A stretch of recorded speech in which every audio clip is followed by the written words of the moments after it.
श्री स्वामी समर्थ. तुम्हा सर्वांचं आपल्या यूट्यूब चॅनलवरती मी अगदी मनापासून स्वागत करते. तुमच्या मनातील सर्व चांगल्या इच्छा स्वामी महाराज पूर्ण करोत हीच स्वामींच्या चरणी प्रार्थना करते आणि आजच्या व्हिडिओला सुरुवात करते.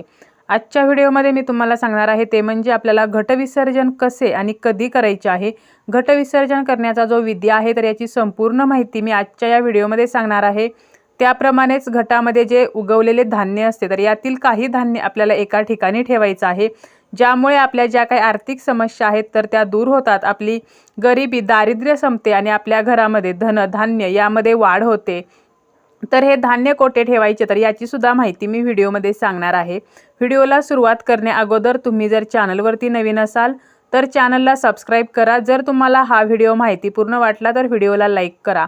नवरात्रीच्या पहिल्या दिवशी म्हणजे घटस्थापनेच्या दिवशी आपण शुभमुहूर्त पाहून विधीपूर्वक घट हे बसवत असतो. घटस्थापना ही विधीपूर्वक करत असतो. यानंतर अखंड दिवा लावतो. 9 दिवस आपण घटाला पाणी घालतो, माळा घालतो, घटाला नैवेद्य दाखवतो, घटाची आरती करतो. तर त्याप्रमाणेच आपल्याला घटविसर्जन सुद्धा योग्य प्रकारे करायचे आहे. घटविसर्जन जर आपण योग्य प्रकारे केले तरच आपल्याला या 9 दिवसाचे जे व्रत आपण केलेले आहे तर त्याचे फळ हे मिळत असते. 9 दिवस नवरात्री असते आणि 9 दिवस 9 वेगवेगळ्या शक्तींची पूजा केली जाते आणि दशमीला घट विसर्जन केले जातात. काही ठिकाणी नवमीला सुद्धा घट हे उठवले जातात. प्रत्येकाची पद्धत आणि प्रत्येकाची परंपरा ही वेगळी आहे. तर सर्वात महत्त्वाचा प्रश्न म्हणजे घट विसर्जन कधी करावे, नवमीला की दशमीच्या दिवशी म्हणजे दसऱ्याच्या दिवशी करावे. तर तुमची ज्या प्रकारे पद्धत आहे, तुमच्या कुळाचाराप्रमाणे तुमची जी परंपरा चालत आलेली आहे तर त्याप्रमाणे आपल्याला घट हे उठवायचे आहेत. तुम्ही जर नवमीला घट उठवत असाल तर तुम्हाला नवमीलाच घट उठवायचे आहेत आणि तुम्ही जर पहिल्यापासून दसऱ्याला घट उठवत असाल तर तुम्हाला दसऱ्यालाच घट उठवायचे आहेत. तुम्ही जर यावर्षी पहिल्यांदाच घटस्थापना केली असेल तर यावर्षी कोणत्याही तिथीचा क्षय झालेला नाही आणि कोणत्याही तिथीमध्ये वाढ झालेली नाही. त्यामुळे घट जे आहेत तर ते आपल्याला नवमीला उठवायचे आहेत. तुम्ही जर पहिल्यांदा बसवले असतील तर तुम्ही यावर्षी नवमीला घट उठवू शकता. परंतु जर तुमची या अगोदर जर परंपरा असेल की तुम्ही दसऱ्याला म्हणजे दशमीच्या दिवशी घट उठवता तर त्यानुसारच तुम्हाला दशमीच्या दिवशी म्हणजे विजयादशमीच्या दिवशी तुमचे घट हे उठवायचे आहेत. आता आपण पाहूया की घट विसर्जनाचा विधी काय आहे, म्हणजे कोणत्या प्रकारे आपल्याला विधीपूर्वक या घटाचं विसर्जन करायचं आहे. घट उठवण्याच्या दिवशी म्हणजे तुम्हाला जर नवमीला घट उठवायचे असतील तर या दिवशी सकाळी लवकर उठायचं आहे. तुमचं स्नान नित्यकामे जे आहेत तर ते आटोपायचे आहेत. यानंतर तुम्ही ज्या प्रकारे रोज घटाची पूजा करता तर त्या प्रकारे आपल्याला पूजा करायची आहे.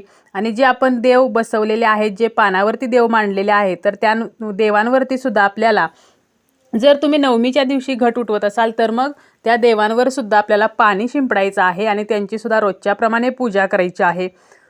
आणि यानंतर आपण जी 9वी माळ आहे तर ती माळसुद्धा आपण घटाला घालायची आहे.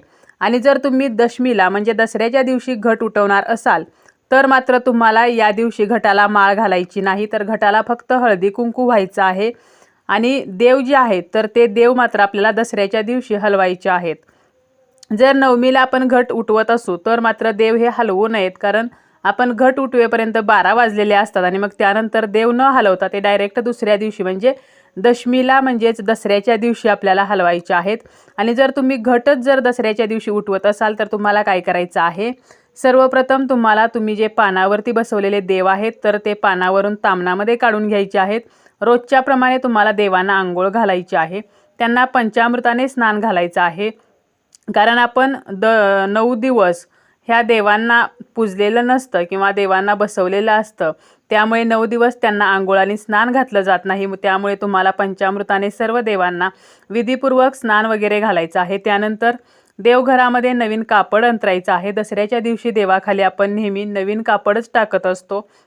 आणि त्यानंतर सर्व जे देव आहेत तर ते आंघोळ घालून स्वच्छ पुसून त्यांच्या त्यांच्या जागेवरती आपल्याला ठेवायचे आहेत. आणि देवांची आपल्याला विधीपूर्वक हळदी कुंकू अक्षता फुले अर्पण करून धूप दीप लावून त्यांची विधिवत पूजा करायची आहे. त्यानंतर तुमचं जे देवाला नैवेद्य वगैरे दाखवायचं असेल तर तो दाखवून घ्यायचा आहे.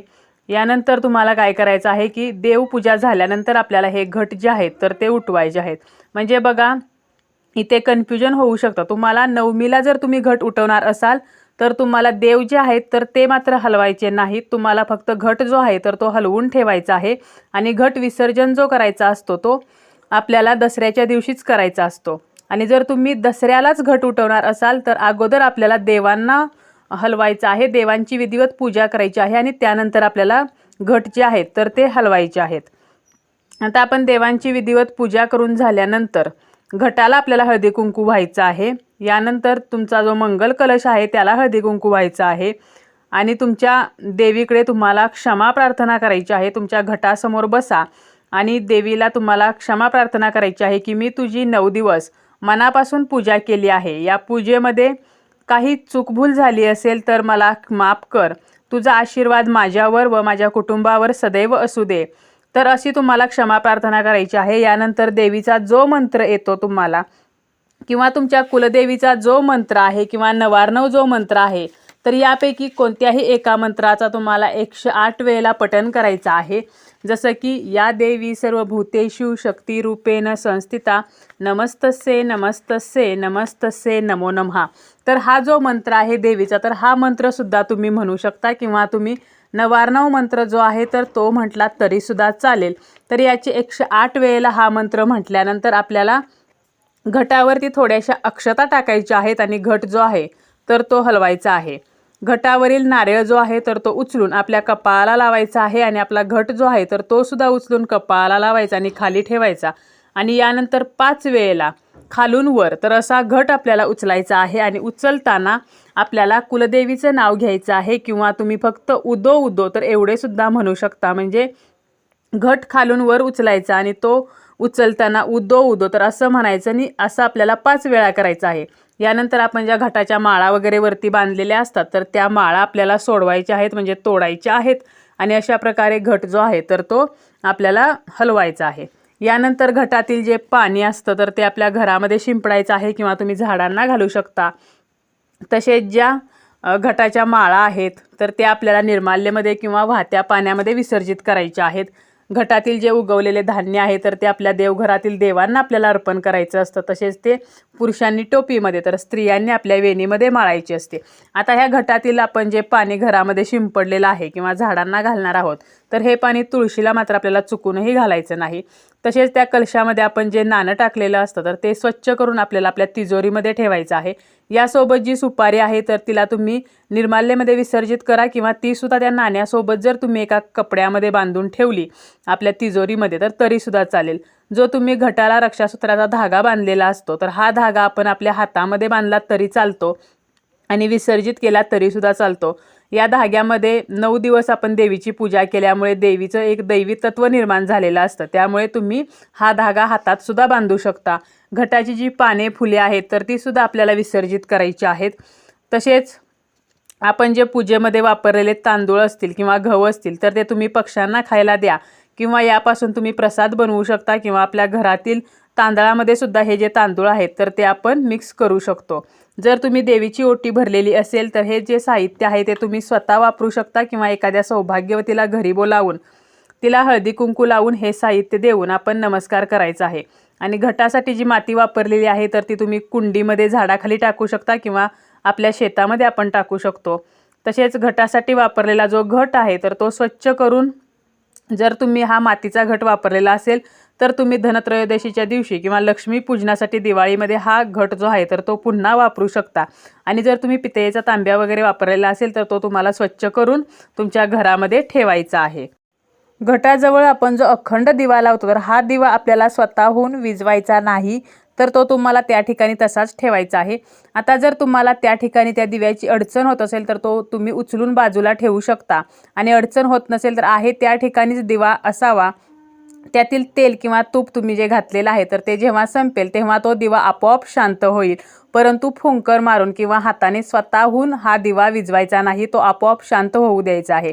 विधिवत घट विसर्जन आपण केल्यामुळे आपल्या घरामध्ये सुखसमृद्धी नांदते आणि आपले जे 9 दिवसाचे व्रत आहे तर ते सुफळ संपूर्ण होते. त्यामुळे आपल्याला योग्य प्रकारे घटाचं विसर्जन करायचं आहे.